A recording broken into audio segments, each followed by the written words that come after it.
President Volodymyr Zelensky has announced he wants his country to join the European Union in 2027. US Congresswoman Ilhan Omar was attacked by a man wielding a syringe as she gave her first in-person town hall of the year in Minneapolis. The heat wave swept across Australia with record-breaking temperatures of up to almost 50 degrees Celsius in some regions. Ukrainian President Volodymyr Zelensky has announced he wants his country to join the European Union in 2027. Zelensky believes that EU membership could be part of a range of international security guarantees after ending the war. Ukraine received candidate status in 2022 after the start of Russia's full-scale invasion, and accession talks officially started in 2024. But Hungary is opposed to the idea. They claim that Ukraine's accession would come with security threats and economic risks. According to an EU official knowledgeable on the accession process, a so-called gradual integration is also on the table. The official added that despite Hungary's veto, Ukraine made significant progress and completed the fastest ever screening process of any EU applicant. US Congresswoman Ilhan Omar was attacked with an unknown substance at a town hall she was hosting on Tuesday when an audience member used a syringe to spray liquid at her, Minneapolis police said. Omar, the Minnesota representative, was uninjured and the man was immediately arrested. She continued the town hall for about 25 more minutes after the man was ushered out by security, saying she would not be intimidated.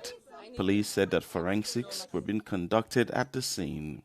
The attack took place as Omar called for the abolishment of U.S. Immigration and Customs Enforcement, ICE, and for Homeland Security Secretary Kristi Noem to resign or face impeachment after the deaths of 2 people in Minnesota at the hands of ICE. U.S. President Donald Trump has frequently criticized Omar and stepped up verbal attacks on her in recent months as he turned his focus on Minneapolis, calling her garbage in a cabinet meeting in December. In 2019, Omar became the first Somali American, the first African-born American, and one of the first 2 Muslim American women to serve in the U.S. Congress. Spain's left-wing government approved a plan on Tuesday to regularize around 500,000 undocumented migrants by decree. The measure applies to those living in Spain for at least 5 months who applied for international protection before the 31st of December 2025. Migration Minister Elma Saiz said the beneficiaries would be able to work in any sector in any part of the country.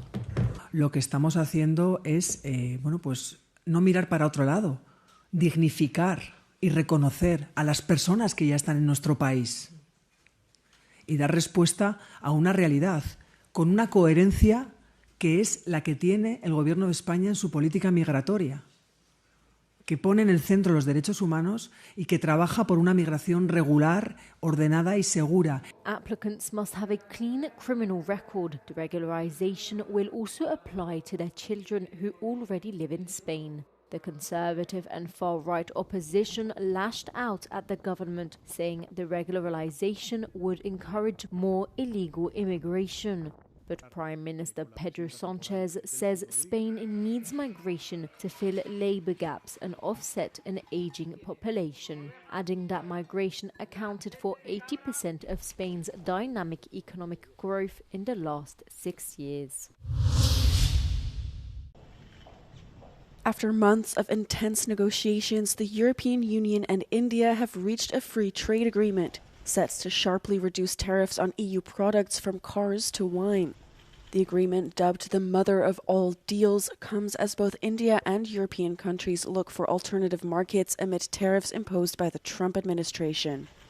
EU Trade Commissioner Maros Sefcovic told Euronews the Commission hopes to begin implementing the agreement from January 2027. I would say that current trade turmoil on the global scene is really requiring us to move much faster to really speed up the processes, and I will do my best to talk with both member states in the Council and European Parliament that this deal really merits special attention, and we need to do it as fast as possible. In the end, there are no regrets, and I think that we also looked to the future.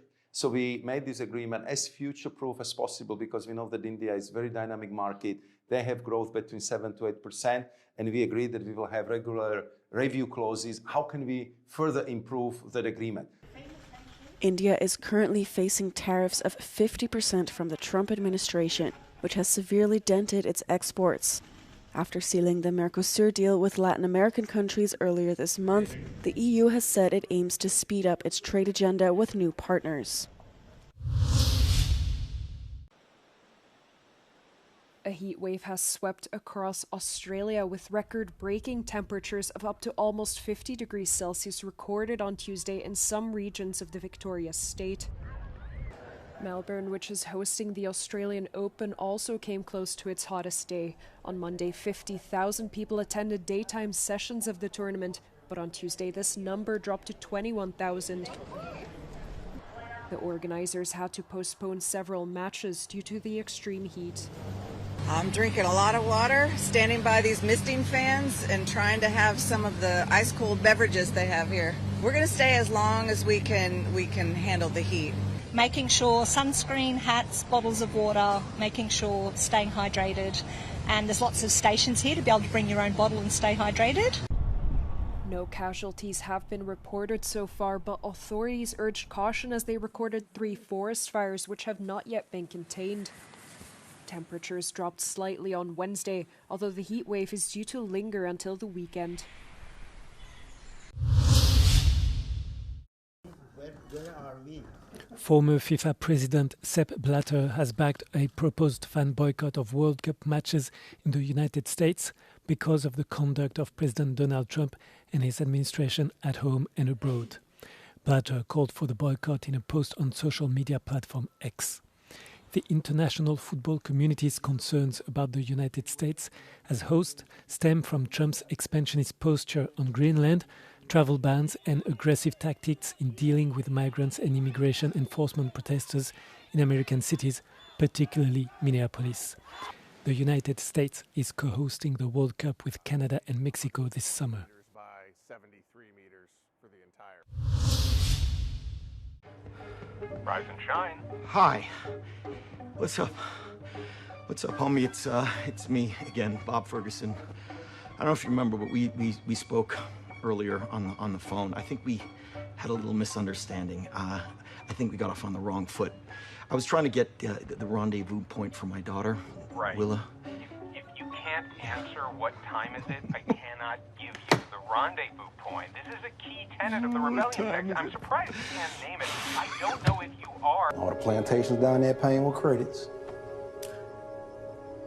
What about them crackers? What about them? I can go feel them out before they're too far gone. I can feel them out myself.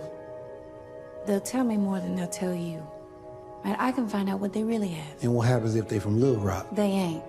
One day our daddy beat Stack real bad. You know, so we get in our minds that we need to run away. See, me, I want to go to the next plantation over. But Stack, you figure we get them out by you. Show me a hand. What do you see? I see you. Grown. Very strong. And I see you in London working with your father. I have a purpose. Okay. Let me ask you something. Do you make money at this little table tennis thing? Not yet. Do you have a job? No. Backhand, forehand. How do you live? Well, I live with the confidence if I believe in myself, the money will follow. Nei, det er jo en bra ting da, egentlig, men han skal lage film igjen. Hvilket prosjekt da? Det er det han snakket med deg om. Min film? Den han skrev til meg? Ja, den du ikke ville spille i. I remember pieces. Memories of different men.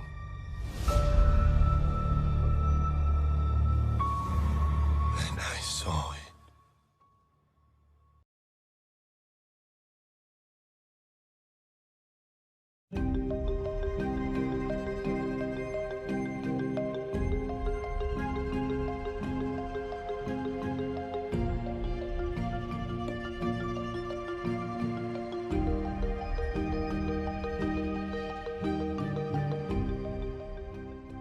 So dark matter is this invisible architect of the universe.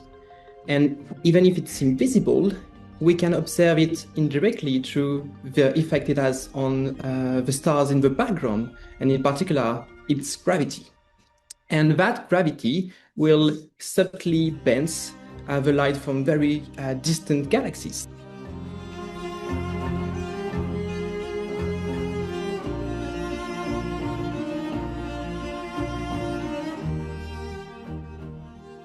As the light travels towards us from those distant galaxies at the other side of the universe, it has to navigate its way through all the dark matter. And light, it turns out, doesn't travel in straight lines. It gets slightly bent all the time. And what happens is that those distant galaxies appear slightly distorted. They appear warped into unusual shapes. And by looking at across the galaxies, we sort of see, oh, there's one that looks like the Milky Way, there's a fuzzy blob. Oh, hang on, there's a really unusual looking galaxy. That's because it's got some dark matter in front of it. So that's how James Webb Space Telescope can see dark matter even though it's invisible.